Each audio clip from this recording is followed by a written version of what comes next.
destination. I'm so glad you came back to continue our story. Right now we're reading The Wind in the Willows. It's a chapter book and we're getting close to the end.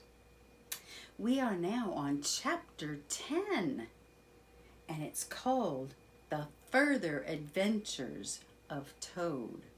So now we're going to find out what happened with Toad.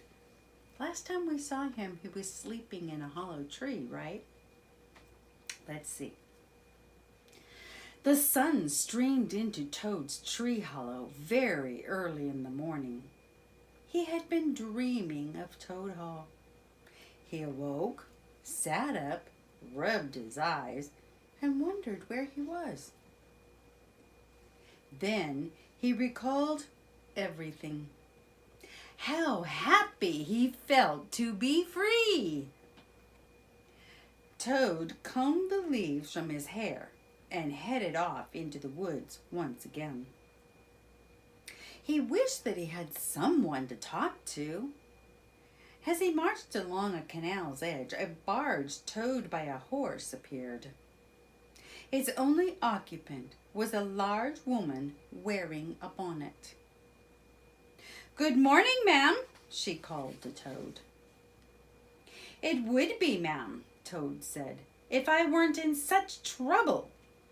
My married daughter asked me to come out here, so I left all of the little ones at home, and they're quite mischievous. I've left my laundry business unattended, and who knows what my older daughter might be going through." "Where does your daughter live?" asked the barge woman. "She lives near a grand place called Toad Hall," Toad answered. "Have you heard of it?" "I'm going that way myself," said the woman. "I'll give you a lift." "What good luck I have," thought Toad, puffing himself up. "I always come out on top." "The washing business is a very good business to be in," said the woman as they glided along. "Finest business in the country," boasted Toad. "I do all the work myself. I love it." "What good fortune it was my meeting you," said the woman. "Why is that?" Toad asked nervously. "I like washing just as you do," began the woman, "but my husband is always away. He leaves me to run the barge.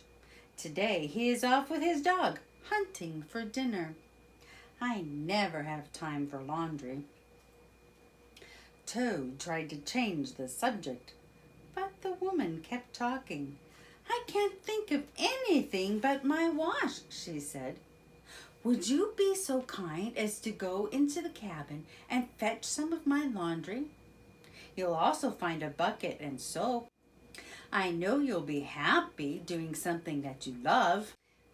"Let me steer," said the worried Toad. "This way you can do your wash the way you like." "It takes a lot of practice to steer a barge properly," laughed the woman. "Besides, it's boring, and I want you to be happy." Toad was cornered, so he gave in. Any fool can do wash, he thought. He tried to remember how he had seen other people do it when he had glanced into their windows. A half hour passed. With each minute of washing, Toad grew more cranky. His back hurt and his fingers were starting to get crinkly. He lost the soap in the bucket 50 times.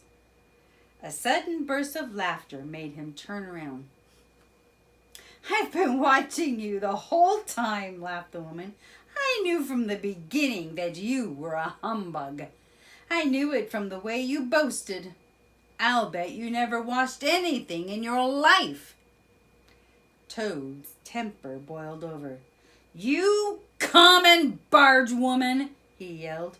"How dare you talk to your superior like that?" "I am the well-respected Toad, and I will not be laughed at by you."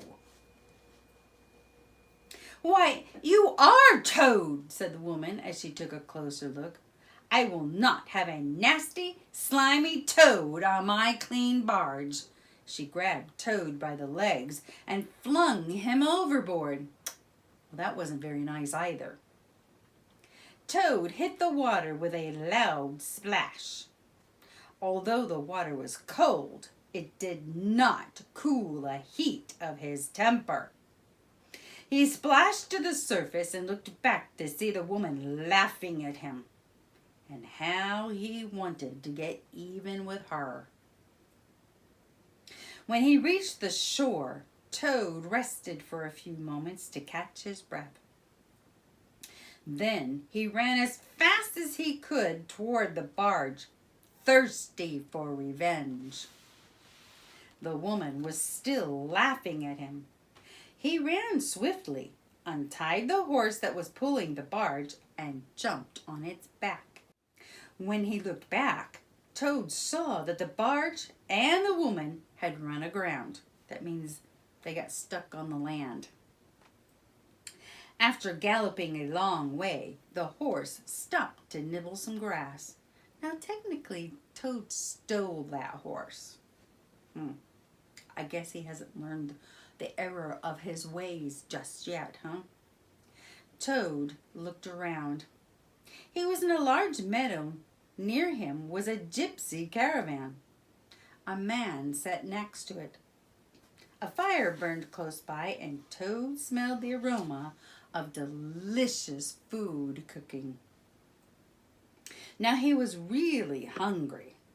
He wondered if it would be more effective to fight the gypsy or to sweet talk him to get some food. "Do you want to sell that horse?" the gypsy asked. At first, Toad was surprised. But then he realized that the horse could get him money and a hearty breakfast. "That's out of the question," he said. "I would never sell this beautiful creature. This horse is a prize hackney. But what's your offer?" "A shilling a leg," replied the gypsy. Toad counted on his fingers to get the total. "That's 4 shillings, he said. "It's not enough." "I'll make it 5, said the gypsy. "That's my final offer." To one in Toad's situation, with no money, no food, and being far from home, 5 shillings should be enough. But not for Toad. He said, "Give me 6 shillings and as much breakfast as I can eat, and it's a deal." The gypsy grumbled, but in the end, he gave in. Toad snatched the money and ate all of the food that the gypsy supplied. He ate and ate and ate. Then he said goodbye to the gypsy, bade farewell to the horse, and headed in the direction the gypsy told him. He felt strong and confident now. As Toad ambled along, he thought about the events that had led to his current predicament. He said to himself, "Surely I am the most clever Toad in the world. I am handsome, popular, and successful." He was quite full of conceit. But his pride was once again about to be greatly wounded. After walking miles through country lanes, Toad finally reached the high road. As he turned into it, he saw speeding toward him a speck that became a dot and then a blob. A horn sounded a warning, and Toad was soon twirling around with joy. "This is real life again," he shouted. "Perhaps someone will give me a ride." Imagine Badger's surprise when he sees me arriving at Toad Hall in a car. He stepped confidently into the road to flag down the next car. When the car came near, Toad's heart sank. It was the very same car that he had stolen from the Red Lion. He sat down by the side of the road, afraid that he would be arrested again. The car drew closer and closer, and then it stopped right in front of him. Two men got out. Toad heard one of them say, "What a poor washerwoman. Maybe she's ill. Let's drive her to the next village." They lifted Toad into the car. Once Toad knew that he had not been recognized, his courage was restored. Cautiously, he looked up. "How are you feeling, ma'am?" asked one of the men. "I feel much better," replied Toad. "May I sit in the front seat beside the driver?" "Of course," said the man as he helped Toad over the seat.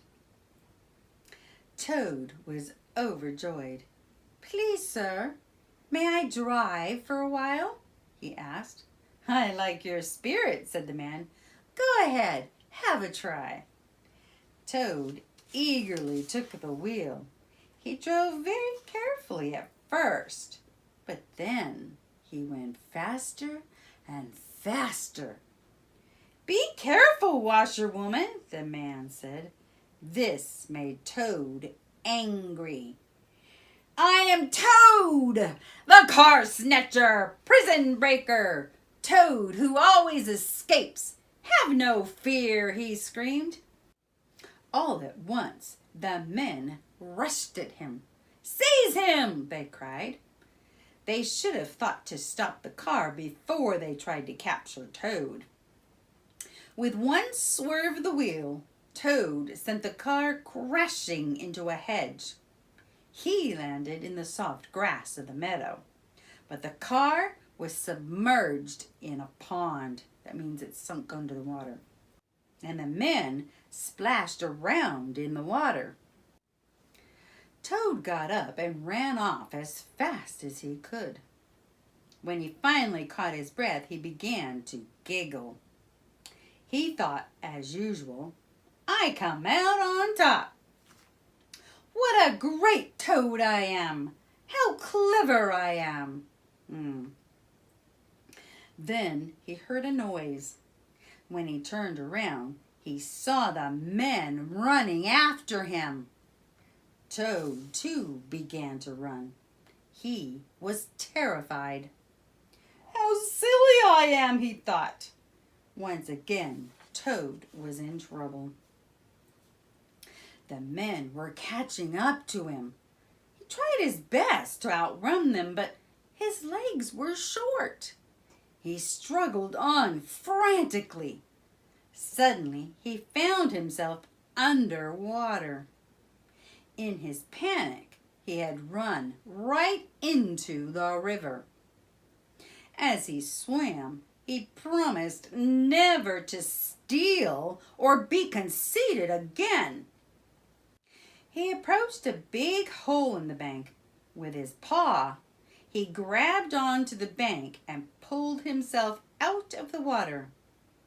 For a while, he sat there panting. Then he saw someone running toward him. With relief, Toad recognized a familiar face. A small brown face with whiskers and neat ears and silky hair. It was Rat. Toad breathed a sigh. Finally, a friend has come to save him. Well, that is the end of chapter 10. Be sure to come back next time for chapter 11. If you're enjoying this story, be sure to hit the like button and subscribe and hit the notification bell so that you're notified every time a new video has been posted. And of course, be sure to share with all of your friends. Bye-bye for now.